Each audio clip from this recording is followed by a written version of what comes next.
உலகை வெல்லவா movie one படத்தில் பார்வையற்றவர்களுக்காகவும் இயக்குநர்கள் மறுவாழ்வு இல்லத்திற்காகவும் இந்த படத்தில் 10 நாட்கள் சம்பளம் இல்லாமல் நாங்கள் தயாராக இருக்கிறோம். உறுதிமொழி.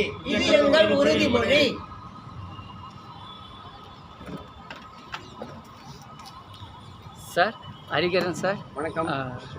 நீங்கள் யார்கிட்டலாம் வந்துட்டு அசிஸ்டன்ட் ஆகிட்டா ஒர்க் பண்ணீங்க, எவ்வளோ படத்தில் ஒர்க் பண்ணீங்கன்ற ஒரு டீட்டெயில் சொல்லுங்கள் சார். நான் மொத்தம் இது வரைக்கும் ஒரு 15 படம் ஒர்க் பண்ணிருக்கேன். Okay sir. டைரக்டர் ஆர்சி சக்திகிட்ட ஆரம்பித்தேன். சரி. ஆர்சி சக்திகிட்ட ஒரு 5-6 படம் ஒர்க் பண்ணேன். சரி. அதுக்கப்புறம் டைரக்டர் ஜெயபாரதி அவர்கிட்ட 2 மஞ்சு குடிசை 2 படம். அதுக்கப்புறம் கோவி மணிசேகரன், வெங்கடேஷ் சக்கரவர்த்தி, யார் கண்ணன், ரகுவாசன், அப்புறம் டைரக்டர் ஜெயசித்ரா, இப்படி பல இயக்குநர்கள்ட்ட ஒர்க் பண்ணேன். அதுக்கப்புறம் TV serial Ganga Yamuna Saraswati, miss Madurai, Thirusooli, Paramapadham, இந்த மாதிரி சீரியலில் ஒர்க் பண்ணேன். அதுக்கப்புறம் டெலிஃபிலிம் ஒன்று நானே சொந்தமாக டைரக்ஷன் பண்ணேன். சினி விளையாடல்னு 2 ஷார்ட் ஃபிலிம் பண்ணேன். இப்போ தனியாக படம் பண்ணுறதுக்கான முயற்சிகளில் கடுமையான முயற்சிகளில் ஈடுபட்டுருக்கேன். ஓகே சார், ரொம்ப நன்றி. ரொம்ப நன்றி சார். சார் நீங்கள் யார் யார்கிட்டலாம் ஒர்க் பண்ணீங்க, எந்த படத்துலலாம் ஒர்க் பண்ணீங்க கொஞ்சம் சொல்லுங்கள் sir. Sir, I am master Raja. I am childhood artist. சில வருடங்களுக்கு பிறகு படிப்பு, மறுபடியும் நடிப்பு. ஒரு 18 வயதுக்கு மேலே உதவி இயக்குனராக I V Sasi, Manobalam sir, Rangarai sir, Yogarai sir, Kannada டைரக்டருங்க, மலையாள டைரக்டருங்க, இப்படி ஒர்க் பண்ணியிருக்கேன். சரியானபடி நிரந்தரமாக இது வரைக்கும் ஒரு திருப்தி அடைஞ்சிருக்கேன். உதவி இயக்குநர்களுக்கு முக்கிய தேவை அன்றாட 3 வேளை உணவு, நல்ல உடுக்க உடை, இது இருக்கணும். இது இருந்தால் தான் சினிமாவில் தன்னம்பிக்கையோடு செயல்பட முடியும். அதுக்கு காரணம் நம்ம பணியாற்றக்கூடிய இயக்குநர்கள் நல்லா இருக்கும். அவங்களுடைய பின்பற்றுதல் தான் நம்ம முன்னுக்கு வர முடியும். ஓகே சார், ரொம்ப நன்றி சார். சார், உங்ககிட்ட ஒரு முக்கியமான ஒரு கேள்வி. உங்களுடைய கதையை யாருன்னா திருடி இருக்காங்களா சார்? கண்டிப்பாக சார். சார், நீங்கள் யார்கிட்டலாம் ஒர்க் பண்ணியிருக்கீங்க அதை முதல்ல சொல்லிவிடுங்க. சரி, ஓகே. நான் வந்து துரைசார்கிட்ட வந்து கதை டிஸ்கஷன்லாம் வந்து நிறைய கலந்துட்டுருக்கேன். பாவத்தின் சம்பளம், ஒரு வீடு ஒரு உலகம், பசி, வேறு சில படங்களில் அவர் கூட இது பண்ணியிருக்கேன். கதை டிஸ்கஷன் ரவீந்தர்லாம் கூட இருப்பார். அப்படி வந்து பண்ணியிருக்கேன். என்னுடைய நாடகத்தை வந்து நல்லா பார்த்து ரசிச்சு சார். போகிறேன் சார். இப்போ நீங்கள் வந்துட்டு யார்கிட்டலாம் ஒர்க் பண்ணியிருக்கீங்கன்னு சொல்லியிருக்கீங்க. அடுத்த ரவுண்டில் உங்ககிட்ட வரேன் sir. Okay sir. John Bosco sir, நீங்கள் யார்கிட்டலாம் வந்து உதவி இயக்குனராக ஒர்க் பண்ணியிருக்கீங்க, எவ்வளோ படத்தில் ஒர்க் பண்ணியிருக்கீங்க? ஜான் பாஸ்கோ, நான் டைரக்டர் கே ராஜேஸ்வரோடைய அசிஸ்டன்ட். உங்கள் எல்லாருக்கும் அவரை தெரிஞ்சிருக்கோம். நான் ரொம்ப நாள் அவர்கிட்ட இல்லை, ஒரு 3 வருஷம் தான் நான் அவர்கிட்ட ஒர்க் பண்ணேன். அதுக்கப்புறம் சின்ன எனக்குள்ளார சில மனஸ்தாபங்கள், நான் வெளியில் போயிட்டேன். மற்றபடி பெருசாக வந்து சொல்கிறதுக்கு இதில் ஒன்றும் இல்லை. Okay sir. சார், நீங்கள் யார்கிட்டலாம் வந்து அசிஸ்டன்ட் ஆகிட்டா ஒர்க் பண்ணீங்க, எவ்வளோ படத்தில் ஒர்க் பண்ணீங்க, சின்னதாக ஒரு துளி சொல்லுங்கள் சார். வணக்கம் சார். கொஞ்சம் சவுண்டாக சொல்லுங்கள் சார். என் பேர் சிவலிங்கம் காமராஜன் சொல்லி நான் உதவி இயக்குனர் சேர்ந்தேன். நான் ஃபஸ்ட்டு வந்து நான் வந்து பாரதி மோகன் இயக்குனர்கிட்ட தான் நான் வந்து சேர்ந்தேன். நான் அவர்கிட்ட வேலை செஞ்ச பிறகு அதுக்கு சரியான எனக்கு வாய்ப்புகள் கொடுக்காதனால டிகே ராஜேந்திரன் வந்து வேலை செஞ்சேன். பரிவட்டம், தாலாட்டு இதெல்லாம் வேலை செஞ்ச பிறகு தான் பாரதி கண்ணன் அவர்கிட்ட வந்து மறுபடியும் வேலை செஞ்சேன். அவர்கிட்ட பாரதி கண்ணன் இந்த சாமி படங்கள் எடுப்பார்ல அவர்கிட்ட வந்து வேலை செஞ்சேன். 3 படங்கள் அவர்கிட்ட நான் வேலை செஞ்சேன். அதுக்கு பிறகு குரு தனபால் தாய்மாமன்லாம் பண்ணார் சத்யராஜ், அவர்கிட்ட வந்து கடைசியாக வந்து சுயேட்சை எம்எல்ஏ நான் வேலை செஞ்சேன். அது சரியான எனக்கு இது கிடைக்காம அதுக்கு பிறகு ரொம்ப நாள் லேட் ஆன பிறகு தான் நான் கடைசியாக வேலை செஞ்ச பிறகு தானாக சேர்ந்த கூட்டம் விக்னேஷ் சிவன்கிட்ட வந்து வேலை செஞ்சேன். நான் ஒரு நல்ல ஒரு புதுமையான இயக்குனர். அவர் நிறைய விஷயங்கள் புது புது விஷயங்கள் கற்றுக்கிட்டேன் நான். ஆனால் ரொம்ப சந்தோஷமாக இருந்தது, ரொம்ப வேலை செய்து ரொம்ப சந்தோஷமாக இருந்தது. ஆனால் நாங்கள் வேலை செய்கிற காலத்திலலாம் அந்த மாதிரி செல்ஃபோன் எதுவுமே கிடையாது. இதில் வந்து நாங்கள் தானே சேர்ந்த கூட்டத்தில் வேலை செய்கிறப்போ வாக்கி டாக்கிலாம் எங்களுக்கு கொடுத்துருந்தாங்க. ஒவ்வொருத்தர் எங்கெங்கே ஃபீல்டில் இருக்காங்க அப்படின்னு சொல்லி உடனே ஒரு டக்குன்னு கால் பண்ணால் அப்படியே கால் ரவுண்ட்ஸ் ஆகிட்டே இருக்கும், எங்கே இருக்கீங்க எங்கே இருக்குன்ட்டு. ஆனால் நாங்கள் வேலை செய்கிற காலத்தில் அந்த மாதிரி கிடையவே கிடையாது. இங்கேருந்து ஒரு கிலோமீட்டர் தூரத்தில் ஆர்டிஸ்ட் இருப்பாங்க. இங்கேருந்து நாங்கள் வந்து லோன்னு ஓடுவோம். போயிட்டு வந்துட்டு மறுபடியும் அங்கே வரதுக்குள்ளே மறுபடியும் டைரக்டர் கத்துவார், ஏன் இவ்வளோ நேரம் அப்புறம். ஓகே சார், கடைசி அடுத்த ரவுண்டில் உங்கள்கிட்ட வரேன் sir. Okay okay sir. Sir, ஒரு முக்கியமான ஒரு விஷயம், இந்த உலகை வெல்லவா படத்தில் உதவி இயக்குநர்களுக்காக நம்ம ஒரு 10-15 பேருக்கு மறுவாழ்வு இல்லம் கட்ட போகிறோம். உதவி இயக்குநர்களுக்கு தமிழ் சினிமாவில் மறுவாழ்வு இல்லம் வேணுமா வேணாமா சார்? கண்டிப்பாக வேணும். ஏன்னா சினிமாலே பாவப்பட்ட ஜென்மம் யாருன்னா உதவி இயக்குனர்கள். உண்ண உணவு, உடுக்க உடை, இருக்க இடம், இது 3 அவனுக்கு அத்தியாவசிய தேவை. இதுக்கே இல்லாமல் அவன் தடுமாறும் போது அவன் என்ன எப்படி ஒரு ஸ்கிரிப்டை உருவாக்கி ஒரு ப்ரொடியூசர் தேடி கண்டுபிடிச்சி ஒரு படம் பண்ண முடியும்? அதனால் இது என்னோடய கனவு திட்டம். உதவி இயக்குநர்களுக்கு ஒரு இது கிடைக்கணுங்கிறது. அந்த கனவு திட்டத்தை இன்னொருத்தர் செயல்படுத்தும் போது அதுக்கு என்னோடய முழு சப்போர்ட் நான் பண்ணணும்னு நினச்சேன். ஆனால் இந்த திட்டம் கண்டிப்பாக நிறைவேறும், நிச்சயமாக நிறைவேறும். அதற்கான விதை இன்றைக்கி போட்டாச்சு. நிச்சயமாக இது ஒரு நாள் அடையாள ஆலமரம் மாதிரி வரும், அந்த நம்பிக்கை எனக்கு இருக்குது. அந்த முயற்சியில் என் பங்கு இருக்குன்னு நினைக்கிறேன். அது நிச்சயமாக நடக்கும், கண்டிப்பாக நடக்கும், 100% நடக்கும்.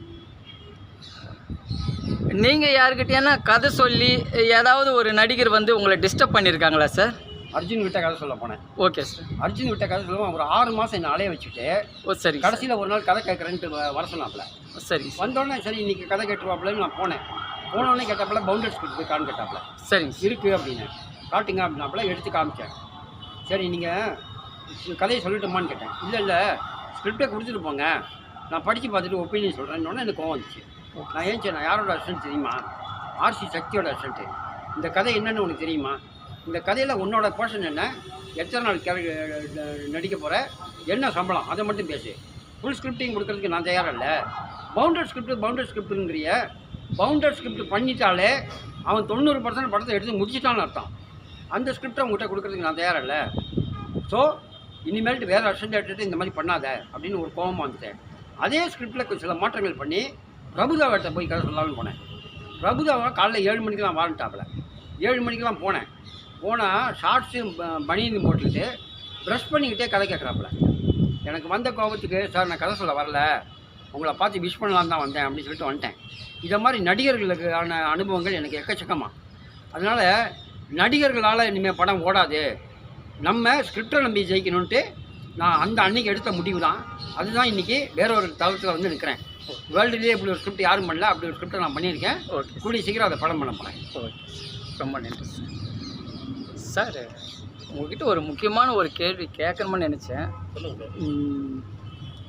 உதவி இயக்குநர்களுக்கு என்னெல்லாம் வேணும் சார்? நம்ம தமிழ் சினிமாவில் என்னெல்லாம் வேணும், என்னெல்லாம் இருந்தால் உதவி இயக்குநர்களுக்கு நல்லா இருக்கும், அவங்க வந்துட்டு ஓரளவுக்கு நார்மல் வாழ்க்கையை வாழ முடியும், அதை கொஞ்சம் சொல்ல முடியுமா சார்? சார் உதவி இயக்குநர்களுக்கு மெயினாக கொஞ்சம் சவுண்டாக சொல்லுங்கள் சார். உதவி இயக்குநர்களுக்கு முதலாவதாக அதிர்ஷ்டம் வேணும். இரண்டாவதாக உண்ண உணவு 3 வேளை வேணும். நல்ல ஒரு உடையும் வேணும். இருப்பிடம் எப்படி வேணா இருக்கலாம், நண்பர்களோட குடும்பத்தினரோட தனியாக எப்படி வேணா இருக்கலாம். ஆனால் தன்னுடைய திறமையை வெளிப்படுத்தும் போது மற்றவர்களோடு பகிர்ந்து ஜாக்கிரதையாக பகிர்ந்துங்க. இல்லைன்னா திருடு போயிடும். அப்புறம் பின்னாடி நம்ம வருத்தப்பட வேண்டியதான். வாழ்க்கை ஃபுல்லாக உட்காந்துக்கிட்டே இருக்க வேண்டியதான். ஐயோ போயிடுச்சு நம்ம கதைன்னு சொல்லி. அப்படி வாழ்க்கையில் நம்ம கஷ்டப்படுறதை விட தனக்குன்னு ஒரு இடத்த நிலைநிறுத்தி ஒரு கதையை சொல்லி ஒரு படமாவது நல்ல படமாக வெற்றி கொடுக்கணும். அதை வச்சு நம்ம வாழ்ந்துக்கணும். ரொம்ப நன்றி சார். சார் உங்கள்கிட்ட ஒரு முக்கியமான ஒரு கேள்வி கேட்கணுமான்னு நினச்சேன். உதவி இயக்குநர்களுடைய கதைகள் வந்து திருட்டு போகுதுன்னு சொல்லியிருக்காங்க. உங்களுக்கு அந்த மாதிரி ஏதாவது ஒன்று நடந்திருக்கா சார்? கண்டிப்பாக நடந்திருக்கு சார்.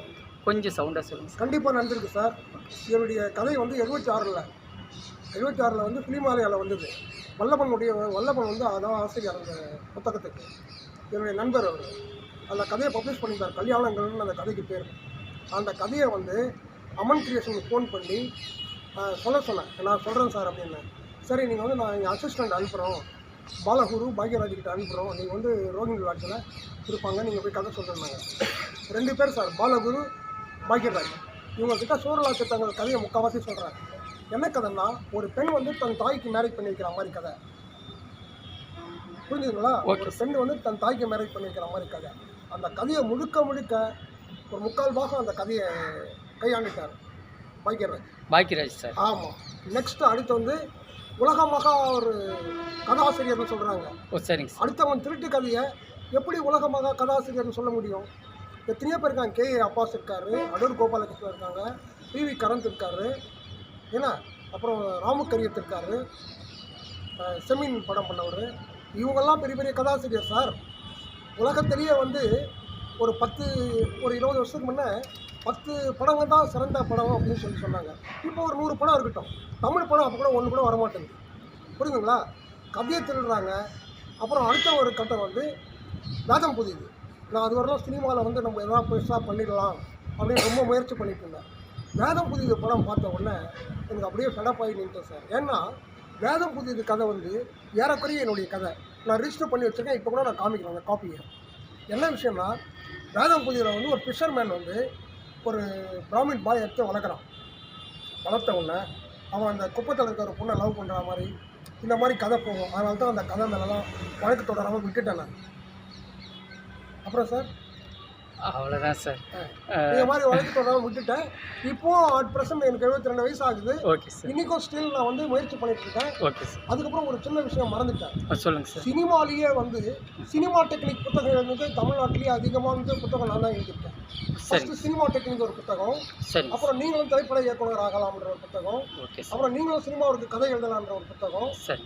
அப்புறம் இன்னொரு புத்தகம் வந்து சினிமா கேமரா வித்தைகளும் வினோதம் ஒரு புத்தகம். சரி. இதில் வந்து தமிழ்நாடு பரிசு வந்து சினிமா கேமரா நீங்களும் சினிமா ஒரு கதை எழுதலாம்ன்ற புத்தகத்துக்கு அம்மையார் ஆட்சி இருக்கும்போது எனக்கு 10,000 ரூபாய் முதல் பரிசு கிடைச்சது. சரிங்க.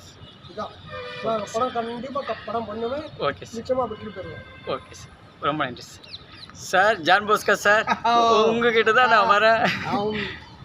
உங்களுக்கு ஏன் அந்த படம் எடுக்கிற ஆசையே இல்ல? யாருக்கு? உங்களுக்கு இருக்கா இல்லையா? உங்களுக்கு படம் எடுக்கிற ஆசை இருக்கா இல்லையா? சொல்லட்டுங்களா? ஆனா நீங்க கோச்சிக்கூட. நான் கோச்சிக்க மாட்டேன். சார் இப்போ பெரிய டைரக்டர்னு சொல்றாங்கல்ல, எப்படி சார் வந்தாங்க அவங்க? எப்படி சார் வந்தாங்க? அசிஸ்டன்ட் டைரக்டர் இல்லாம பெரிய டைரக்டர் எங்கிருந்து வந்தான்? எப்படி சார் வந்தான்? எப்படி சார் வர முடியுது? 10க்கு 10 ரூமுக்குள்ளார 4 பேண்ட்டு 4 சட்டையை வச்சுக்கின்னு 30 வருஷமா நான் சினிமாவில் ஜெயிச்சே ஆவன்னு இன்னைக்கு கல்யாணம் கட்டாமல் பொண்டாட்டி புள்ள இல்லாமல் அதே ரூமில் வாழ்ந்துட்டு இருக்காங்களே இந்த இயக்குனர்கள். ஏன் சார் அந்த கண்ணாடியை அப்படியே இறக்கிட்டு பார்க்காத மாதிரி போகிற? இன்னொரு பெரிய அப்பாட்டாக்கு நீ ஸ்பீல் பண்ணிட்டா இல்லை கேட்குறேன். இல்லை அங்கே தூக்கி அங்கே பாருங்க அசிஸ்டன்ட் டைரக்டர்லாம் எப்படி வச்சுருக்காங்க. ஃபாரின் நியூஸில் பார்த்தீங்களா? அசிஸ்டன்ட் டைரக்டர் சும்மா தோல் மேலே வச்சு சுமக்கிறாங்க சார் டைரக்டர். இங்கே ஏன் அது இல்லை? இங்கே எதுக்கு அது இல்லை? எந்த டைரக்டர் ஆகட்டும், அது சங்கர் ஆகட்டும் இல்லாட்டினா பெரிய அப்பா டகர் டைரக்டர்ஸ் எல்லாருக்கும் சொல்கிறேன். அட்டம் மாதிரி இயக்குனர்கள், உதவி இயக்குனர்கள் ரத்தத்தை உறிஞ்சி குடிக்கிற எச்சங்க. நீங்க மாத்திக்கல, இவங்க மாத்திடுவாங்க உங்களை. அப்பா ஜான் போஸ்கர் சார் வந்துட்டு ரொம்ப கோவப்பட்டிருக்காரு. அடுத்த உதவி இயக்குனர்கிட்ட போகலாம்.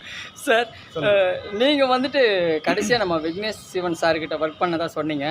நம்ம விக்னேஷ் சிவன் சார் ஒரு உதவி இயக்குனராக உங்களை, அவர் வந்து டைரக்டர், நீங்கள் உதவி இயக்குனர்களை எப்படியெல்லாம் அவர் வழி நடத்துகிறாரு சார்? அது லைட்டாக எனக்கு கொஞ்சம் சொல்லுங்கள் சார். அவர் வந்து யாருக்கும் வேலை செய்யலை. அவர் யார்? விக்னேஷ் சிவன் சார். அவர் ஆக்சுவலி இன்ஜினியர். அவர் சரிங்க சார். ஃபஸ்ட்டு ஒரு படம் பண்ணார், போடா போடின்னு ஒரு படம் பண்ணார். சரிங்க சார். 2வது படம் வந்து விஜய் சேதுபதி வச்சு ஒரு படம் பண்ணார். சரிங்க சார். சரிங்களா? அதுக்கு பிறகு தான் இந்த படம் அவருக்கு வாய்ப்பு வந்தது. சரிங்க சார். இதில் வந்து நான் போய் வாய்ப்பு கேட்டேன். வாய்ப்பு கேட்டோன்னே எனக்கு ஏஜி பாருன்னு சொல்லி என்னை அவாய்ட் பண்ணாங்க. சரிங்க சார். இப்போ நான் எவ்வளோ தூரம் கெஞ்சி கூத்தாடினேன் சார். இந்த மாதிரி என்னோடய சூழ்நிலை இந்த மாதிரி அப்படின்னு சொன்ன பிறகு அண்ணா வாங்கினான்னு சொல்லி கூப்பிட்டாரு. வேலை செஞ்சுட்ருக்கிறப்ப அவர்கிட்ட நான் சொன்னேன், நான் சார் நீங்களே ஹீரோமாக இருக்கீங்களே, நீங்களே ஒரு படம் பண்ணலாம், உங்களுக்கு சொல்லுங்கள் சார், நான் வந்து ஸ்கிரிப்ட் ரெடி பண்ணி வச்சுருக்கேன் சார் அப்படின்னு சொல்லி சொன்னேன். அவர் எடுத்தோன்னு என்ன சொன்னார், சார் இயக்குனருடைய வேலைகள்லாம் சார் மண்டை காஞ்சி வேலை சார், அதெல்லாம் விட்டுருங்க சார். வந்தோமா சார், வேலை செஞ்சோமா, போனோமா சார், பேமெண்ட் வாங்கினோமா, பேட்டா வாங்கினோமா வச்சுங்க சார் அப்படின்னு சொல்லி சொன்னார். அது உண்மையாலுமே என்னால் மறக்க முடியாத விஷயம். ஆனால் அதே மாதிரி நான் என்னுடைய உதவி இயக்குனர் வந்தால் கூட நான் அவங்களுக்கு என்ன ரெஸ்பான்ஸ் பண்ணணுமோ அதை நான் செய்வேன். ஏன்னா அந்த அளவுக்கு நான் அடிபட்டு மிதிப்பட்டு வந்திருக்கேன். பஸ்ஸுக்கு காசு இல்லாமல் அவ்வளோ கஷ்டப்பட்டேன், சாப்பாட்டுக்கு வழி இல்லாமல். அண்ணன் சொன்ன மாதிரி அண்ணனே ஒரு 10க்கு 10 ரூம்னே சொன்னார். நாங்கள் இருந்த ரூம் வந்து ஒரு சின்ன ரூமு, அதில் 3-4 பேர் படுத்துக்கோம். சாப்பாட்டுக்கு வழி இருக்காமல் எங்கள் அப்பா ஆசிரியர், ஊர்லேருந்து காசு மாதம் வந்து 600 அனுப்புவார். அதில் ரூம் வாடகை, சாப்பாடு இருக்கும். இதில் சினிமா வேறு போய் ஒவ்வொரு படங்களாக போய் பார்த்துட்ருப்போம். என்ன தேட்டருங்களா கமலா தேட்டர், உதயம் தேட்டர் எவ்வளோ டிக்கெட் 6 ரூபா 50 பைசா போய் பார்த்துட்டு உட்காந்துருப்போம். கியூவில் போய் நிற்போம். ஏன்னா அதுக்கு போய் நம்ம 75 50 ரூபா கொடுத்து வாங்குறது அந்தளவுக்கு படம் பார்க்குறது நமக்கு தகுதி இல்லை. அதையும் மீறி ஜெயிக்கணும்னு நம்ம போராடிட்டு இருக்கோம். ஆனால் குடும்ப சூழ்நிலைக்காக தான் நம்ம வந்து எதையும் பொருட்படுத்த முடியாமல், சாப்பாட்டுக்கு வழி இல்லாமல் கஷ்டப்பட்டு இன்னமும் அந்த மாதிரி தான் இருந்துகிட்ருக்குறோம். ஒரு நல்ல ஒரு இது அமையணும் அப்படிங்கிற என்னுடைய விருப்பங்கள். ஓகே அவ்வளோதான். சார், ரொம்ப நான் நன்றி ஒண்ணு சார். சொல்லட்டுமா? சொல்லுங்க சார், சார், சொல்லுங்க இந்த சார். வளர்ந்த டைரக்டர்கள் அது உலகத்துல யாரா வேணா இருக்கட்டும், உதவி டைரக்டர்களை, அசோசியேட் டைரக்டர்களை, அவர்களுடைய உணர்வுகளை, அவர்களுடைய அந்த நகமும் சதயமே இருக்கணும். நீ வளர்ந்துட்ட உடனே அவங்கள நீ போட்டு மிதிச்சுட்டு போகக்கூடாது. அப்படி போனா இந்த ஜென்மம் இல்லை, 1000 ஜென்மம் ஆனாலும் நீ நடு ரோட்டுக்கு பிச்சை எடுக்க வந்துடுவ. அதை மறந்துடாத. நீங்க யாரை சொல்றீங்க சார்? நடு ரோட்ல வந்து பிச்சை எடுக்க போறீங்கன்ட்டு யாரை சொல்றீங்க? பெரிய டைரக்டர்களை சொல்றேன். நீ மதிக்காம உன்னை ஏற்றி விட்டாங்களே இந்த ஏணிகள், இந்த ஏணிகளை நீ மதிக்கவே இல்லையே. நீ ஏறிட்டியே, காருக்குள்ளார உட்காந்துக்கிட்டு கண்ணாடியை ஏற்றிக்கிறியே, உனக்கு சொல்றேன். உதவி இயக்குநர்களுக்கு நிறைய கசப்பான அனுபவங்கள், எக்கச்சக்கமான கசப்பான அனுபவங்கள். அதில் ஹைலைட்டான ஒரு கசப்பான அனுபவத்தை நான் சொல்கிறேன். சொல்லுங்க சார். எனக்கு சாப்பாட்டுக்கு வழி இல்லாத போது நான் ஒவ்வொரு கல்யாணத்துலையும் இப்போ வந்து சாப்பிடுவேன். ஒவ்வொரு மண்டபத்துலேயும் டைனிங் ஹால் எங்கே இருக்குன்னு தெரியும். அங்கே போய் உட்காந்து சாப்பிடுவேன். என்னை யாரும் எதுவும் கேட்க மாட்டாங்க. ஒரு கல்யாண மண்டபம், தேவர் கல்யாண மண்டபம்னு அங்கே போயிட்டேன், உள்ளே போயிட்டேன். ரொம்ப ஆடம்பரமான கல்யாணம். போய் பந்தியில் உட்காந்துட்டேன். கிட்டத்தட்ட ஒரு 15-20 ஐட்டம் பரிமாறிட்டாங்க. நான் ஆஹா ஒவ்வொன்றா வச்சுட்டு வந்தோடனே நான் சாப்பிட்லான்னு உட்காடுறேன். ஒருத்தர் வந்து எந்திரி அப்படின்னாப்புல. ஏன் அப்படின்னா, எந்திரியா முதல்ல, நீ யார், மாப்பிள்ளை வீட்டுக்காரனா பொண்ணு வீட்டுக்காரனா அப்படின்னாப்புல. இல்லைங்க, நான் ஒரு அசிஸ்டன்ட் எடுத்துங்க, சாப்பிட்லான்னு வந்தேன். ஏய், இந்த இலையோட இது தெரியுமா, 270 ரூபா ஒரு சாப்பாட்டு இது. நீ என்னமோ வந்து உட்காந்து திங்களான்னு நினைக்கிற, எந்திரி முதல்ல வெளியே போ அப்படின்னாப்புல. எழுந்தேன். இப்படி எல்லோரும் என்னை பார்க்குறாங்க. சாப்பிட உட்காந்தாங்க எத்தனை பேரும். சார், உங்கள் எல்லாருக்கும் ஒரு சின்ன வேண்டுகோள். நான் ஒரு அசிஸ்டன்ட், ரொம்ப பசி தாங்க முடியல, பசி பத்தும் செய்யும்பாங்க. நான் பசி தாங்க முடியாமல் வந்து உட்காந்துருக்கேன். எனக்கு நீங்கள் உதவி செய்கிறதா இருந்தால் செய்யுங்க, இல்லைன்னா நான் கிளம்புறேன் அப்படின்னா எல்லாருமே எழுந்திட்டாங்க. மண்டபத்தில் அத்தனை பேரும் வந்து எழுந்துச்சு. அவர் சாப்பிட்டா தான் நாங்கள் சாப்பிடுவோம், இல்லைன்னா நாங்கள் சாப்பிட மாட்டோம் அப்படின்ட்டாங்க. எல்லாருமே பயந்துட்டானுங்க. அப்புறம் என்னை எவன் எழுப்பினானோ அவனே என்னை உட்கார வச்சு சாப்பிட வச்சான். இது என் வாழ்க்கையில் மறக்க முடியாத ஒரு நிகழ்ச்சி என்னால். ஏன்னா பசிங்கிறது எல்லாருக்கும் ஒன்று. அந்த பசி வந்தோடனே அந்த கல்யாணத்தில் போய் சாப்பிடணுங்கிற எண்ணம் எனக்கு வந்து பாருங்கள். அதை வந்து ஒருத்தன் எனக்காக அத்தனை பேர் எழுந்துச்சு நின்று அவர் சாப்பிட்டா தான் நான் சாப்பிடுவேன்னு சொன்னாங்க பாருங்கள். என் வாழ்க்கையில் மறக்க முடியாத ஒரு நிகழ்ச்சி. ரொம்ப அற்புதமான ஒரு நிகழ்வு சார் இது. ரொம்ப அற்புதமான ஒரு நிகழ்வு. ஒரு கோபம், ஒரு அசிஸ்டன்ட்டுக்காக எல்லாரும் எழுந்து நின்றாங்க பாருங்க. அங்கே நீங்கள் உயர்ந்துட்டீங்க. கண்டிப்பாக. ஏன் அந்த டைரக்டர்களுக்கு இதை உணர முடியல? இல்லை, இதை நான் வந்து நம்மளை பட்டி போட்டு கொல்லக்கூடியது யார்? இந்த டைரக்டர்ஸ் தானே. பெரிய இடத்துக்கு போயிட்டா நீ வந்துடுவியா நம்மள எல்லாரையும்? அது மட்டும் இல்லை, உதவி இயக்குநர்கள் ஒருத்தன் இறந்துட்டான்னா அந்த சாவுக்கு கூட இயக்குநர்கள் வரமாட்டேங்கிறாங்க. சார், மறுபடியும் சொல்லுங்க. இப்போ சொன்ன வார்த்தையை சொல்லுங்க. இயக்குநர்கள் தன்னோட உதவி சார் இங்கே பார்த்து சொல்லுங்க. இயக்குனர் உதவி இயக்குனர் இறந்துட்டா யார் வர மாட்டாங்க? இயக்குநர்கள் அவங்க ஒர்க் பண்ண இயக்குநர்கள் வர மாட்டேங்கிறாங்க. இதுக்கு நிறைய பேர் யார் இறந்துட்டா யார் வர மாட்டாங்க? ரகு வியாசன் ஒரு பையன் இன்மன் பூச்சிகள்னு ஒரு படம் பண்ணான். பாரதிராஜாவோட அசிஸ்டன்ட். Okay sir. அவனோட டெத்துக்காக சார் கிளம்பிட்டாரு, வந்துட்டு இருக்காருன்னு 12 மணிலேருந்து சொல்லிட்டு இருக்காங்க. இது எப்போ நடந்தது? 3 மணி வரைக்கும். இது வந்து ஒரு 10-12 15 வருஷத்துக்கு முன்னாடி. கடைசி வரைக்கும் வரவே இல்லை. நான் சுடுகாட்டுக்கு வந்துடுறேன்னாப்பல அங்கேயும் வரல. புரியுதா? அன்னைக்கு தான் நினச்சிக்கிட்டேன். ஆனால் கிட்ட ஒர்க் பண்ண அசிஸ்டண்டோட டெத்து கூட ஒரு இயக்குனர் வராது, எவ்வளோ பெரிய கோபம். அதை நான் இங்கே பதிவு பண்ணுறேன். அதனால் சார், நம்ம தமிழ் சினிமா வளர்ச்சிக்கு இனிமேல்ட்டு என்னெல்லாம் நடந்தால் நல்லா இருக்கும். இன்னொரு விஷயம், முக்கியமான ஒரு விஷயம், நம்ம உலகை வெல்லவா படத்தில் உதவி இயக்குநர்களுக்காக மறுவாழ்வு வெள்ளம் காட்டுறோம். இந்த படத்தில் எந்த ஹீரோ ஒரு நாள் 1 மணி நேரம் சம்பளம் இல்லாமல் நடித்தா நல்லா இருக்கும்? நீங்கள் சொல்லுங்கள் சார். நம்ம உலகை வெல்லவா படத்தில் உதவி இயக்குநர்களுக்காக நம்ம மறுவாழ்வு வெள்ளம் காட்டுறோம். அது மட்டும் இல்லாமல் இந்த படத்தில் வர வருமானம் எல்லாமே கண் பார்வை இல்லாதவர்களுக்கும், இயக்குனர் சங்கத்திற்கும், தயாரிப்பாளர் சங்கத்திற்கும், நடிகர் சங்கத்திற்கும், தமிழ் சினிமாவில் இருக்கிற 24 யூனியன்களுக்கும், தமிழ்நாட்டில் இருக்கிற தற்கொலை செய்து கொண்ட விவசாய குடும்பங்களுக்காக நம்ம கொடுக்க போகிறோம். இந்த படத்தில் எந்த ஹீரோ நடித்தா 1 மணி நேரம் ஒரு நாள் சம்பளம் இல்லாமல் நடித்தா நல்லா இருக்கும் சார்? சார் நீங்கள் சொல்லுங்கள் சார். ரஜினிகாந்தே நடிக்கலாம். ரஜினி சார் நேரம், ஜஸ்ட் 1 மணி நேரம் நடித்தானாக்கா படம் கோடிக்கணக்கில் பிஸ்னஸ் ஆகும். ஆமாங்க சார். புரியுதா? ஆமாங்க சார். நிச்சயமாக உதவி இயக்குனர் நீ ஒன்று இது பண்ணா 1 மணி நேரம், ஜஸ்ட் 1 மணி நேரம் 60 நிமிஷம் நடித்தா போதும். அது ஒரு சீன் உங்களுக்கு வந்துட்டு ரஜினி சார் நடித்தா நல்லா இருக்கும் சார். உங்களுக்கு இந்த படத்தில் நம்ம உலகை வெல்லவா படத்தில் உதவி இயக்குநருக்காகவும் பார்வையாற்றவங்களுக்காகவும் யார் சம்பளம் இல்லாமல் நடித்தா, எந்த ஹீரோ சம்பளம் இல்லாமல் நடித்தா நல்லா இருக்கும் சார்? சும்மா வந்து தலையை காட்டிட்டு அப்படி திரும்பினாலே போதும். டி ராஜேந்திரன் ஒரு அண்ணன் இருக்கார், அவர் வந்தால் போதும். யார் சார்? மறுபடியும் சொல்லுங்கள். இயக்குனரும் நடிகருமான டி ராஜேந்திரன் அண்ணன் வரணும். காதல்லாம் என்னன்னு புரிய வச்சவர் என்பதில். Okay sir. இந்த உலகை வெல்லவா படத்தில் உதவி இயக்குநர்களுக்காக நம்ம டி ராஜேந்திரன் சார் 1 மணி நேரம் சம்பளம் இல்லாமல் நடித்தா நல்லா இருக்கும். ஒரு நிமிஷம் வந்து அப்படி தலையை காட்டி அப்படி அசைச்சா போதும் அந்த அண்ணன். அருமையாக ஓடும். Super sir. சார் நம்ம உலகை வெல்லவா படத்தில் உதவி இயக்குநர்களுக்காகவும் கண் பார்வை இல்லாதவங்களுக்காகவும் யார் 1 மணி நேரம் ஒரு நாள் சம்பளம் இல்லாமல் நடித்தா நல்லா இருக்கும்? நீங்கள் சொல்லுங்கள் சார். விஜய்ன்றவங்க, அஜித் இவங்கெல்லாம் கண்டிப்பாக வரமாட்டாங்க. நீங்கள் கூப்பிட்டீங்கன்னா கூட அவங்கள கூப்பிடுறது வேஸ்ட்டு. நண்பர் சொன்ன மாதிரி டி ராஜேந்திரன் முயற்சி பண்ணாருன்னா கண்டிப்பாக அவர் நடிப்பார். Okay sir. நம்ம முயற்சி பண்ணுவாங்க நான் அவர் நடிக்கிறதுக்கு. சரி. அப்புறம் வந்து விஜய் சேதுபதி கூட நம்ம பயன்படுத்திக்கலாம். சரி. ஏன்னா அவங்களாம் வந்து நடிப்பாங்க. அப்புறம் வந்து விஜய் ஆண்டனி இருக்காரு. Vijay Antony sir. Vijay Antony. Okay sir. அவர்கிட்ட கேட்டால் கூட நடிக்கிறதுக்கு வருவார். அவரை கூட நம்ம பயன்படுத்திக்கலாம். சரிங்க சார். ஏன்னா இது மாதிரி இவங்க நடிகர் இருக்காங்க. சரி. நீங்கள் விஜயை தளபதியை நீங்கள் வந்து அஜித்தெல்லாம் நீங்கள் கேட்குறது வேஸ்ட்டு. நம்ம டைம் வேஸ்ட்டு. Okay sir. நம்ம படமும் பப்படமாயிடும். Okay sir. இந்த படத்தில் உலகை வெல்லவா படத்தில் எந்த ஹீரோ ஒரு நாள் 1 மணி நேரம் சம்பளம் இல்லாமல் நடிச்சா நல்லா இருக்கும்? விஷயம் என்னுடைய பதில் வேற மாதிரி இருக்குவே. இல்லை, நீங்கள் ஓப்பனாக சொல்லி தான் ஆகணும். 10 வில்லன் 10 ஹீரோயின் 10 ஹீரோ கேட்குறீங்க. Okay sir. அதான் வில்லனை விட்டுட்டீங்க, அப்புறம் வந்து ஹீரோவே பிடிச்சினுங்கிறீங்களா? ஹீரோயின்லாம் உங்கள் கண்ணில் போயிடலையா? யார் சார்? ஹீரோயின் எல்லாம் ஹீரோயினா? ஹீரோவை பேஸ் பண்ணி தான் சார். ஏன்னா உண்மை என்னன்னு சொன்னா சார், உண்மை என்னன்னு சொன்னா இந்த படத்துல ஒரு நாள் 1 மணி நேரம் பார்வையாற்றவங்களுக்காகவும் உதவி இயக்குநர்களுக்காகவும் ஒரு நடிகர் நடிக்கணும். இந்த உலகை வெல்லவா படத்தில் பார்வையாற்றவங்களுக்காகவும் உதவி இயக்குநர்களுக்காகவும் ஒரு நடிகர் ஒரு நாள் சம்பளம் இல்லாமல் நடிக்கணும். அப்படி நடித்தாருன்னு சொன்னால் ஒட்டுமொத்த தமிழ்நாட்டு மக்களும் ஒன்று சேர்ந்து அந்த நடிகருக்கு கோயில் கட்டுவாங்க. இதுதான் சார் உண்மை, இதுதான் சத்தியம். இது தெரியாமல் ரொம்ப பேர் வந்து விளையாட்டுத்தனமாக பேசிகிட்டு இருக்காங்க. உண்மையா இல்லையா சார்?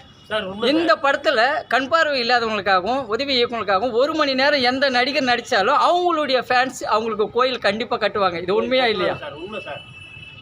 அது நம்ம அண்ணன் டி ராஜேந்திரன் அவர்களுக்கும் விஜய் சேதுபதி அன்பு தம்பி அவர்களுக்கும் தான் கட்டுவாங்க. விஜய் ஆண்டனி கூட விஜய் ஆண்டனி கூட சார். விஜய் ஆண்டனி நல்ல மனுஷன். இன்னைக்கு நல்லா ரொம்ப அருமையாக பண்ணுறாரு.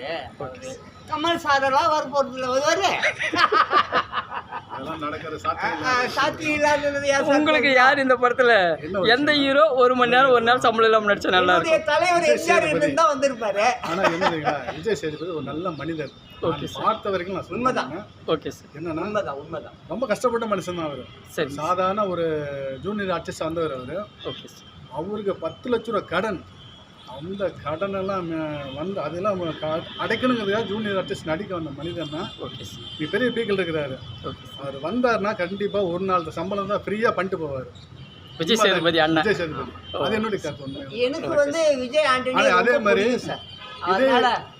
திரையுலகத்தில் வந்து விஜயகாந்த் இருந்திருந்தாருன்னா வேற மாதிரி இருந்திருக்கு. ஆமா, விஜயகாந்த் எல்லாம் அப்பா விஜயகாந்த் எவ்வளவோ செஞ்சிருக்கிறாரு. நடிகர் சங்கத்தை செஞ்சிருக்காரு. விஜயகாந்த் சார் எத்தனையோ உதவி இயக்குநர்களுக்கு வாய்ப்பு கொடுத்து பெரிய மனுஷன் சார். 70 பேருக்கு வாய்ப்பு கொடுத்துருக்கிறாரு. இது வரைக்கும் இன்னைக்கு ஆர்கே செல்வமணி வந்து இன்னமும் வந்து விஜயகாந்த் வந்து பாராட்டாத நாள் கிடையாது.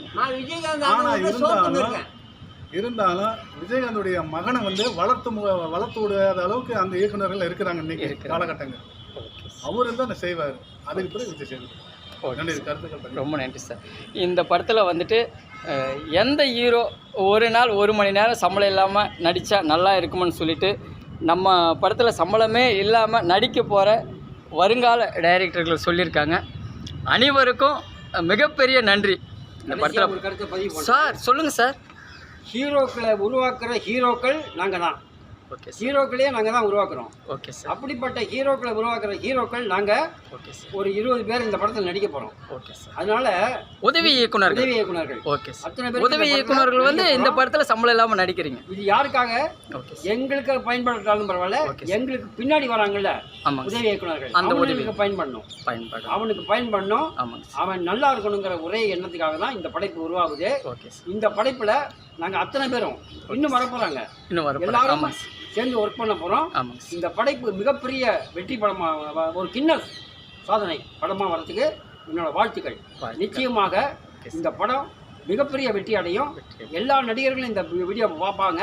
இவங்களுக்காக நம்ம ஒரு மணி நேரம் நடித்து கொடுப்போங்கிற எண்ணம் இந்த வீடியோ உருவாக்கும் அவங்க மனசில். கண்டிப்பாக பாவம் எத்தனையோ உதவி இயக்குனர்கள் அவங்களுக்காக இவங்க நடிக்கிறாங்க. இந்த படத்தில் நம்மளும் பண்ணலாங்கிற எண்ணம் அந்த ஹீரோக்களை உருவாக்கும். அதுக்கு இந்த வீடியோ உதவி செய்யுங்கிற நம்பிக்கை எனக்கு இருக்குது. எனக்காக ஒரே சார், ஒரு உலகே வெல்லவா படத்திற்கு நடிகர்கள் தான் இலவசமாக நடிக்கணும்னு இல்லை, இயக்குநர்களும் நடிக்கலாம். நான் உதவி இயக்குனராக இருக்கும்பொழுது நடிக்கிறதுக்கு போகிறதுக்கு தயங்குவேன். இருந்தாலும் குழந்தை நட்சத்திரமாக போய் பழக்கன்றதால நான் போவேன். அந்த இடத்துல ஒரு இயக்குனர் என்னை பார்த்துட்டு தனியாக அவர் மட்டும் அழைப்பார். அவர் அழைக்கும் போது அவர் பாதங்களை தொட்டு நான் வணங்குவேன். நீ இப்படி பண்ணக்கூடாதுன்னு என்னை கட்டி அணைச்சிக்குவார். அடுத்தது முதலாவதாக என்னை அணைச்சிட்டு காஸ்டியூமரை கூப்பிட்டு எனக்கு ஒரு நல்ல ட்ரெஸ்ஸை கொடுன்னுவார். ஆனால் இது நல்ல ட்ரெஸ் தானே என்னுவேன். இல்லை இது கேரட் ஏற்ற மாதிரி மாற்றி தரேன் உனக்கு, லுங்கி கட்டுன்னுவார். அப்புறமே முதல்ல என்னை சாப்பிட வைப்பார் பக்கத்தில் உட்காந்து. அவர் தான் அண்ணன் ஆர்கே செல்வமணி அண்ணன். அதே மாதிரி என்னைக்கு எங்கே பார்த்தாலும் நீ இன்னும் அப்படியே தானே இருக்க இளமையாகவே என்னுவார். அரவிந்தராஜ் அண்ணன். இந்த 2 அண்ணனுங்களும் இலவசமாக நடிப்பாங்க. 1 மணி நேரம் இல்லை, ஒரு நாள் கூட நடிப்பாங்க. அவங்கள மாதிரி ஒரு உண்மையான இயக்குநர்களை என் வாழ்நாளும் பார்த்ததே கிடையாது. இதுவரையும் இருப்பாங்க. புதிய உலகை அவர்களும் உருவாக்கலாம். கனவை மெய்ப்பட வேண்டும் என்று சொல்பவரும் கலாம். எனக்காக ஒரே ஒரு விஷயம் சார். சொல்லுங்க சார். இப்போ வந்துங்க சார், ஆக்சுவலி இது வந்து ஒரு பொது கருத்து தான். ஆமாங்க சார். இப்போ நான் வந்து இது ஒரு கோரிக்கையாக கேட்கறதா நீங்கள் எடுத்துக்கலாம், இல்லை ஒரு எச்சரிக்கையாக சொல்கிறதா கூட நீங்கள் எடுத்துக்கலாம். Okay sir. என்னன்னாங்க சார், இப்போ எம்ஜிஆர் அவர்கள் தலைவர் பற்றி உங்களுக்கு ஒன்றும் சொல்ல தேவையில்லை. தன்னுடைய படங்கள் இப்படி தான் இருக்கணும்னு ஒரு வரையறைக்குள்ளே வச்சுருந்தார். Okay sir. ஆமாம், தன்னுடைய அவருடைய படங்களால் யாரும் கெடல. ஆனால் இன்னைக்கு அஜித், இந்த விஜய் இவர்கள் போன்ற படங்களை பார்த்து விட்டு யூத் எல்லாம் கெட்டு அங்கங்க கஜா குடிக்கிறான், தண்ணி அடிக்கிறான், கடலை போடுறான், ஃபிகரை தள்ளின்னு போகிறான். இதெல்லாம் தவறு. டைரக்டர்ஸ் இந்த மாதிரி படங்கள் தயாரிக்கிறத நிறுத்தணும். இந்த மாதிரி ப்ரொடியூசர்ஸ் தேவையில்லை இந்த நாட்டுக்கு. யூத்து தான் முக்கியம், இளைஞர் தான் முக்கியம், வாலிப பெண்கள் தான் முக்கியம், அவங்களுடைய வளர்ச்சி தான் முக்கியம். அவங்களுக்காக இப்போ உலகத்தில் இருக்கிற எல்லா டைரக்டரும் ப்ளீஸ் தயவு செஞ்சு நல்ல படத்தை எடுங்க. ஏன் உங்கள் வீட்டில் குழந்தைங்கள, உன் வீட்டில் அந்த வயசில் பொண்ணு இல்லை, அந்த வயசில் பிள்ளைங்க இல்லை, அதுக்கு கட்டு குடிச்சா வரும்ல. ஸோ எல்லா டைரக்டர்களும், உலக டைரக்டர்களும் அனைவர்களும் நல்ல படங்களை எடுங்கள், நல்ல குழந்தைகளை வளருங்கள். நம்ம எம்ஜி தலைவருடைய படங்கள் பார்த்தீங்களா, சும்மா அப்படி ஏறும். இந்த கிழப்பையை நான் 60 வயசு ஆகுது, சும்மா அவ்வளோ தில்லா பேசுறேன்னா அவருடைய படங்கள் கொடுத்த சத்து. அந்த மாதிரி சத்தான படங்களை எடுங்க. எதிர்கால இளைஞர்களை உருவாக்குங்க. வருங்கால தூண்கள் அவங்க தான். இந்த உலகம் அவங்கள நம்பிக்குது, இந்த கிழப்பையில நம்பி இல்லை. அதனால அவர்களுக்கு ஏற்றாற் போல் படங்களை பண்ணுங்க. காசுக்கு மேலே ஓடாதீங்க. கமர்ஷியல் அதுக்கு பின்னால் சுற்றுல படத்தை துணை போறியா, நல்ல படத்தை கொடுங்க தயவு செஞ்சு. இது என்னுடைய கோரிக்கை, என்னுடைய ஆசை. ஓகே, ரொம்ப நன்றி சார். ஏகப்பட்ட டைம் ஆயிடுச்சு. நம்ம எல்லாரும் நன்றி. ஓகே சார், சொல்லுங்கள். அழைப்பை ஏற்று சார் சொல்லுங்கள் சார். இந்த படங்கள் இப்போ எடுக்கிறாங்க இல்லையா, கதை செலக்ட் பண்ணுறாங்க. ஆமாங்க சார். 10 படம் 20 படத்துலேருந்து கதையை திருடுறாங்க. ஆமாங்க சார். காட்சிங்களாம். ஆமாங்க சார். அதெல்லாம் வந்து ஒரு ஐயாக்கியத்தனமான ஒரு செயல். தப்பு, பெரிய தப்பு. நீ சிந்திக்க தரலாம், எதுக்கு டேரக்டர் வர போல சிந்திக்க செய்ய வராத, சிந்தனை பண்ணு. பசி சாரெல்லாம் துறையெல்லாம் வந்து ஒரு வார்த்தை சொன்னார் சார், இந்த படத்துக்கு நான் வார்டு வாங்கி காமிக்கிறேன் அப்படின்னு. ஒரே ஒரு மேட்ரு தான், ஒரு லைன் தான் வச்சுருந்தார் அந்த கதையை பசி படத்துக்கு. ஆமா, பசி துரை, அந்த பேரே பசி துரை. பாட்டெல்லாம் கூட போடல சார், அந்த பாட்டெல்லாம் போட சொன்னாங்க டிஸ்ட்ரிபியூட்டர்லாம். பாட்டு சேர்க்க மாட்டேன், பாட்டு சேர்க்க மாட்டேன், இது சேர்க்க மாட்டேன், ஃபைட்டிங்லாம் பண்ண மாட்டேன். அந்த படம் இந்தியில கூட ரீமேக் ஆச்சு. ஆமா, அவர் எடுத்த படம் ஒவ்வொரு படமும் வந்து கருத்தாழ மிக்க கதைங்க தான் சொல்லுவார். இங்கே வந்து படம் வந்து நான் பேர் சொல்றதுக்கு விரும்பல, பெரிய பெரிய நடிகருங்க இருக்காங்க இல்லையா, அவங்களாம் மம்முட்டி படத்தை பார்க்கணும், மோகன்லால் படத்தை பார்க்கணும், மராட்டி படத்தை பார்க்கணும், கன்னட படத்தை பார்க்கணும், நிறைய படத்தை பார்க்கணும் சார். உலக படத்தெல்லாம் பார்க்கணும் சார். இதெல்லாம் உலக படத்தில் சேர்ந்தது என்ன. ஒரு கேள்வி 65 வயசு கேள்விய கதாநாயகியை வச்சு பண்ணியிருக்காங்க. ஆமாம், ஏன்னா லதா பகவான் கரையா அந்த படத்துக்கு பேர். பிபிசி வீடியோவில் அதை பற்றி சொல்கிறான், விமர்சனம். ஐயா, ஒரு கருத்தை பதிவிடுறேன். சார் சொல்லுங்கள். சொல்லுங்கள். பொதுவாக நான் இன்டர்வியூ கூப்பிட்டாங்கன்னா தயங்கி தான் போவேன். ஓகே, இன்னைக்கு ஹரிஹர் ஐயா எனக்கு ஸ்பெஷலாக வர வச்சார். சரி, இது எப்படியாவது நம்ம முன்னின்று இந்த பேட்டியை நேர்காணல் கொடுக்கணும்னு ஐயாவுக்கு தான் நன்றி சொல்லணும். ஹரிஹரன் ஐயாவுக்கு, இயக்குனர், இந்த ஏற்பாடு பண்ணி கொடுத்தது அவர் தானே. நன்றி. முக்கியமாக ஒரு ஒரு செயலை நம்ம செய்யும்போது நமக்கு ஒரு தடுங்கல் ஒன்று ஏற்படும். இன்றைக்கி மதியமாக பேட்டி கொடுக்கறதுக்காக நான் 1 மணிக்கு புறப்படும் போது என் மகனுக்கு காலில் அடிபட்டு அவனை நான் மருத்துவமனைக்கு அழைத்து போக வேண்டிய சூழ்நிலை ஏற்பட்டு விட்டது. இதை நான் தவிர்த்திருப்பேன். இயக்குநர்களுக்கு நாமும் ஏமாற்றம் தரக்கூடாது என்பதற்காக நான் அவர்களை பொருட்படுத்தாமல் இங்கே வந்து உங்களிடம் சமர்ப்பிக்கிறேன். நன்றி, வணக்கம். டைரக்டர் சார், கடைசியாக ஒரே ஒரு வேண்டுகோள். தயவு செய்து இந்த சினிமா படம், இன்றைய சினிமா படம் எல்லாத்தையும் என்ட்ரின்னு சொன்னால் ஒயின் ஷாப்பை காட்டுறாங்க, இல்லை பஸ் ஸ்டாண்டை காட்டினா அங்கே ஒரு பொண்ணுக்கிட்ட முத்துனுக்கிறான். அப்புறம் அதுக்கு அடுத்தது பார்த்தா கஞ்சா கட்டுறது இல்லைன்னா ஸ்மக்லிங் பண்ணுறது நல்லாவா இருக்குது. ஒரு என்ட்ரி சீன் இப்படியா இருக்கிறது? இதெல்லாம் தவறு சார். இதெல்லாம் டைரக்டர்கிட்ட சொல்லுங்கள், இதெல்லாம் மாற்றி சொல்லுங்கள் சார். Okay sir. கடைசியாக சொல்கிறேன். சொல்லுங்கள். தனி ஒரு மனிதனுக்கு உணவெனில் ஜெகத்தினை அழித்திடுவோம் நாம் பாரதியா. தனி ஒரு உதவி இயக்குநருக்கு சமூக கொடுமையெனில் திரைப்படம் எடுத்திடுவோம் அப்படின்னு நாங்கள் இது பண்ணியிருக்கோம். அந்த முயற்சியில் வெரி குட். இது வரைக்கும் நான் தனியாக போராடினேன். இப்போது என் கூட கை கோக்கிறதுக்கு இயக்குனர் ராஜா அவர்கள், விஜயகுமார், அடுத்து ஜான் பாஸ்கோ, சிவலிங்கம் 4 பேர் எனக்காக வந்திருக்காங்க. இன்னும் பல உதவி இயக்குநர்கள் எனக்காக சப்போர்ட் பண்ண வரேன்ருக்காங்க. அடுத்த இன்டர்வியூ இதை விட ஒரு வித்தியாசமாக இருக்கும். கண்டிப்பாக ஒரு 20 உதவி இயக்குநர்கள் எனக்காக வருவாங்க. அவங்க இதோட இது வந்து ஒரு என்னை பொறுத்த வரைக்கும் இது ஒரு குருஷேத்திர போர். நான் ஒரு பாண்டவர்கள் நின்றுட்டுருக்கேன், அவங்க கௌரவர்கள் நின்றுட்டுருக்காங்க. இந்த போரில் நான் ஜெயிப்பேன், கண்டிப்பாக ஜெயிப்பேன். சினிமா வேறு ட்ரெண்டுக்கு போகும். நாங்கள் எல்லாரும் துணையாக இருப்போம். கண்டிப்பாக மீண்டும் அந்த உறுதிமொழியை சொல்கிறேன். Okay sir. உலக வெள்ளவா மிகப்பெரிய வெற்றி அடையும். அதுக்கான முயற்சிகளில் நாங்கள் அத்தனை பேரும் சப்போர்ட் பண்ணுவோம். ஓகே. நிச்சயமாக உலக வெள்ளவா ஒரு கிண்ண சாதனை படமாக உருவாக்குறதுக்கு எங்களோட வாழ்த்துக்கள். Okay sir. நன்றி சார். நன்றி சார். நன்றி. நன்றி. Director AM Chandru. உலகை வெல்லவா படத்தில் வர வருமானம் எல்லாமே கண் பார்வை இல்லாதவர்களுக்கும், இயக்குனர் சங்கத்திற்கும், தயாரிப்பாளர் சங்கத்திற்கும், நடிகர் சங்கத்திற்கும், தமிழ் சினிமாவில் இருக்கிற 24 இளைஞர்களுக்கும், தற்கொலை செய்து கொண்ட விவசாய குடும்பங்களுக்கு நம்ம கொடுக்க போகிறோம். இந்த படத்தில் கண்டிப்பாக நம்ம சார் சொன்ன மாதிரி ரஜினி சார் ஒரு நடிக்கணும் சம்பளம் இல்லாமல், டி ராஜேந்திரன் சார் 1 மணி நேரம் சம்பளம் இல்லாமல் நடிக்கணும், நம்ம விஜய் சேதுபதி சாரும் 1 மணி நேரம் சம்பளம் இல்லாமல் நடிக்கணும். கண்டிப்பாக நம்ம தமிழ் சினிமாவில் இருக்கிற உதவி இயக்குநர்களுக்கு ஒரு மறுவாழ்வு இல்லம் உருவாகணும். யாரெல்லாம் வந்துட்டு ஒரு வேலைக்கு சாப்பாட்டு கஷ்டப்பட்டுட்டு இருக்காங்களோ, உண்மையான ஒரு விஷயம் என்னென்னு சொன்னால், சும்மா ஆடம்பரமான ஒரு வார்த்தையை நான் பேச விரும்பலை. உண்மையான ஒரு விஷயம் இன்றைக்கி இருக்கிற உதவி இயக்குனருடைய வழி என்னன்னு சொன்னால், தமிழ் சினிமாவை நம்பி வந்தாங்க. ஒவ்வொரு வேளை சாப்பாட்டுக்கும் சில பேர் இன்றைக்கும் கஷ்டப்பட்டுட்டு இருக்காங்க. 10க்கு 10 ரூமில் தங்கிட்டு இருக்காங்க. ஒவ்வொரு வேளை சாப்பாட்டுக்கும் கஷ்டப்பட்டு இருக்காங்க. சில பேர் வந்து 40 வயசு 50 வயசு ஆகியும் கல்யாணம் ஆகலை, குழந்தை குட்டி இல்லை, வீடு வாசல் இல்லை, ரொம்ப கஷ்டப்பட்டுட்டு இருக்காங்க. அப்போது தன்னுடைய வாழ்க்கையை அர்ப்பணிச்சிட்டாங்க சினிமாக்காக.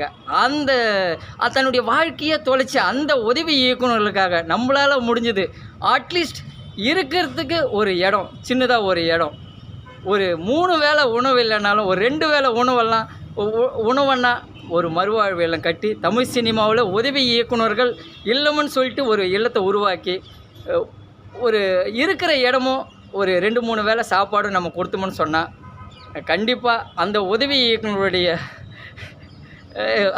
இயக்குநர்களுக்கு ஒரு பெரிய ஒரு பாலமாக இருக்கும். வரப்போகிற உதவி இயக்குனரும் ஒரு நம்பிக்கையோடு வருவாங்க. நம்ம தமிழ் சினிமாவில் வந்து ஜெயிக்கிறோமோ தோக்குறோமோ அது விஷயம் இல்லை, நம்மளை காப்பாற்றுறதுக்கு நம்ம தமிழ் சினிமாவிலேயே மறுவாழ்வுலாம் கட்டி வச்சுருக்காங்க. கண்டிப்பாக நம்மளால் முடிஞ்ச அளவுக்கு போராடி பார்ப்போம் அப்படின்ற ஒரு நம்பிக்கையோட உதவி இயக்குனர் நம்ம தமிழ் சினிமாவை நோக்கி வருவாங்க. நன்றி. Director AM Chandru sir. கடைசியாக மறுபடியும் அந்த ஒரு உறுதிமொழி சொல்லிவிடுங்க சார். எப்பயும் போல் எந்திரிச்சுன்னா அந்த உறுதிமொழி சொல்லிவிடுங்க சார். உலக வெள்ளவா மூவி 1 படத்தில் சார் மறுபடியும் சவுண்டாக ஃபர்ஸ்ட்லேருந்து சவுண்டாக சொல்லுங்கள் சார். உலகை வெள்ளவா மூவி 1 படத்தில் பார்வையற்றவர்களுக்காகவும் உதவி இயக்குநர்கள் மறுவாழ்வு இல்லத்திற்காகவும் படத்தில் 10 நாட்கள் சம்பளம் இல்லாமல் நடிக்க தயாராக இருக்கிறோம். உறுதிமொழியாக அளிக்கின்றோம். நன்றி சார். எல்லாருமே டயர்ட் ஆகிட்டாங்க. மறுபடியும் நான் ஒரு முறை சொல்கிறேன், எல்லாருமே சொல்லுங்கள். எல்லாருமே டயர்ட் ஆகிட்டாங்க. மறுபடியும் நான் ஒரு முறை சொல்கிறேன், அந்த உறுதிமொழி சொல்லுங்கள். ஏன்னா உறுதிமொழி தான் ரொம்ப இம்பார்ட்டன்ட். உங்களை பார்த்துக்கிட்டு தான் உங்களுக்கு பின்னாடி இருக்கிற உதவி இயக்குநர்கள் இந்த படத்தில் 1 நாள் 2 நாள் சம்பளம் இல்லாமல் நடிக்க வரணும். உலகை வெல்லவா படத்தில் பார்வையற்றவர்களுக்காகவும் உதவி இயக்குனர்கள் மறுவாழ்வு இல்லத்திற்காகவும் 10 நாட்கள் சம்பளம் இல்லாமல் நடிப்பதற்கு தயாராக இருக்கின்றோம். எங்களுக்கு இந்த படத்தில் வாய்ப்பளித்த இயக்குனர் சந்துரு சாருக்கு நன்றி. நன்றி, அனைவருக்கும் நன்றி.